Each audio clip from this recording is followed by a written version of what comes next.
السلام علیکم ویورز، کیسے ہو آپ سب؟ امید کرتی ہوں آپ لوگ ٹھیک ہوں گے۔ ویڈیو کو آخر تک لازمی دیکھیں اور ویڈیو اچھی لگے تو لائک، شیئر اور کامنٹس بھی ضرور کریں۔ تو چلیے ویڈیو کو شروع کرتے ہیں۔ سورہ یوسف اگر دھیان سے پڑھیں تو ایک خوبصورت سبق ملتا ہے کہ زندگی میں بھلے آپ کے سب قریبی لوگ بھی آپ کے خلاف ہو جائیں، لیکن جب تک آپ اللہ تعالیٰ پر بھروسہ رکھتے ہیں اور صبر کرتے ہیں تو اللہ رب العزت آپ کا درجہ بلند کرے گا، اور ایسی ایسی جگہوں سے آپ کی مدد ہوگی جو آپ کے گمان میں بھی نہیں ہو سکتی تھی۔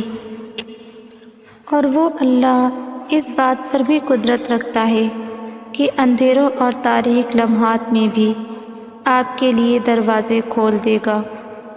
حضرت یوسف علیہ السلام کو اپنوں نے کنویں میں ڈال دیا، مگر قربان رب العزت پر اس نے وہاں سے اٹھا کر تخت پر بیٹھا دیا اور کنویں میں ڈالنے والوں کو ان کے پاؤں پر چلا کر حضرت یوسف علیہ السلام کے دربار میں حاضر فرما دیا۔ بس اللہ تعالیٰ پر مکمل بھروسہ رکھیں۔ جس وقت تم دعا کے لیے ہاتھ اٹھاتے ہو اسے پتہ ہوتا ہے کہ میرا بندہ آج کس تکلیف میں ہے، اسے پتہ ہوتا ہے کہ بڑی امیدیں باندھ کر میرا بندہ آج جھولی پھیلانے آیا ہے۔ بس جو بھی اس سے رجوع کرتا ہے وہ اسے اس کی فریاد عطا کر دیتا ہے، اس کے یقین کی لاج رکھتا ہے۔ بس یہی اس کے در کی شان ہے، بس یہی اس کی محبت کی حقیقت ہے۔ اللہ خود پر کوئی احسان نہیں رکھتا۔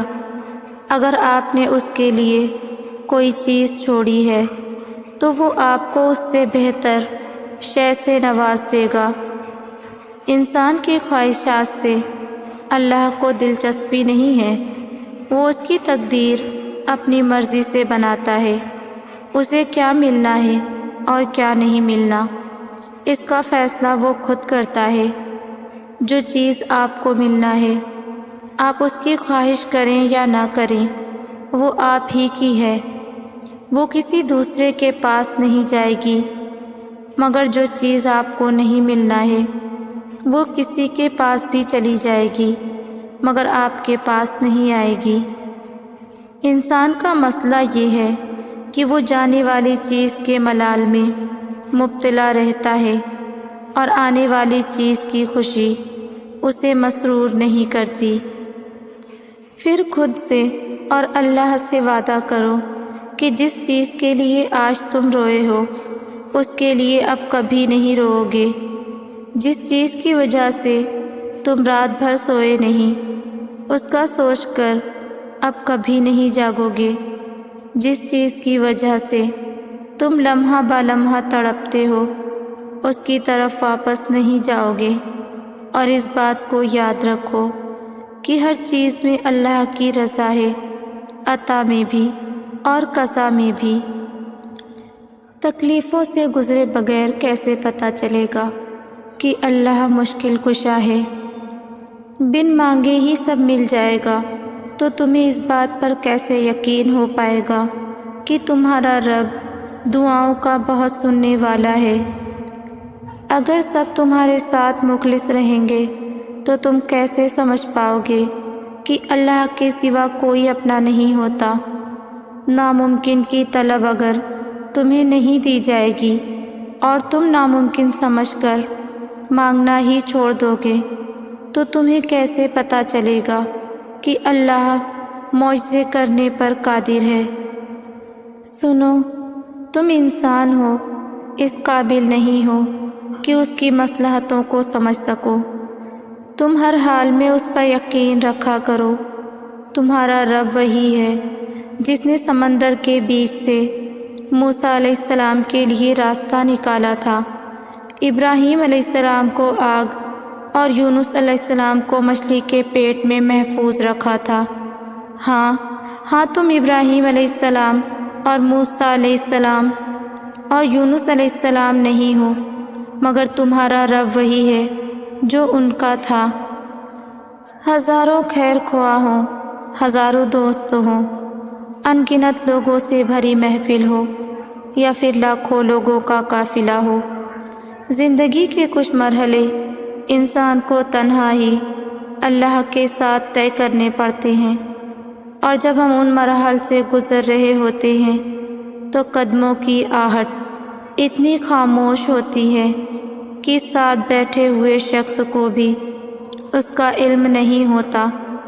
ہم سبھی اپنے اندر ایسی بہت ساری چیزوں سے لڑ رہے ہوتے ہیں جس کا ذکر ہم کسی اور سے تو دور کی بات ہم خود کے ساتھ بھی نہیں کر سکتے، لیکن اللہ سب جانتا ہے جو ہم کہتے ہیں اور جو نہیں کہہ پاتے۔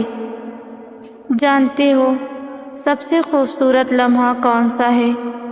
جب آپ تنہا بیٹھ جائیں اور اللہ سے دعا کریں، اس کو اپنے دل کی باتیں بتائیں، اسے اپنا حال سنائیں، تب دل میں ایک عجیب سا سکون محسوس ہوتا ہے۔ جب آپ کا دل پریشانیوں کے پہاڑوں کی طرح ٹوٹنے لگتا ہے، آپ کی آنکھوں سے آنسو بہنا شروع ہو جاتے ہیں، تب آپ محسوس کرتے ہیں جیسے اللہ اس پوری دنیا میں صرف آپ کی ہی پریشانیوں کو سن رہا ہے اور آپ کو جواب بھی دیتا ہے کہ جو شخص اللہ پر بھروسہ کرتا ہے اللہ اس کے لیے کافی ہو جاتا ہے۔ اللہ واقف ہے تمہارے دلوں میں پنپتے ہوئے خیالات سے، وسوسوں سے، تمہارے خوف سے۔ اللہ تمہیں بھولا نہیں ہے، تم اس کی نظر میں ہو، اس نے تمہیں تمہارے حال پر نہیں چھوڑ دیا ہے۔ اللہ ضرور تمہیں اس تکلیف سے نکال دے گا، بھروسہ رکھو اپنے اللہ پر۔ دکھ، درد، تکلیف اگر اللہ کی ناراضگی ہوتی تو یہ نبیوں کو کبھی نہ ملتی۔ یہ نعمت ہے جو اللہ کا راستہ دکھاتی ہے۔ اللہ سے مانگنا کبھی مت چھوڑنا۔ اللہ نے تو ابلیس کو بھی دے دیا جو اس نے مانگا۔ تم اپنے آپ کو کتنا ہی گنہگار سمجھتے ہو، اللہ کو پکارنا مت چھوڑنا۔ یہ کبھی نہیں سوچنا کہ اللہ مجھے ہی کیوں آزماتا ہے، بلکہ یہ سوچنا کہ اللہ انہی کو آزماتا ہے جن سے وہ محبت کرتا ہے۔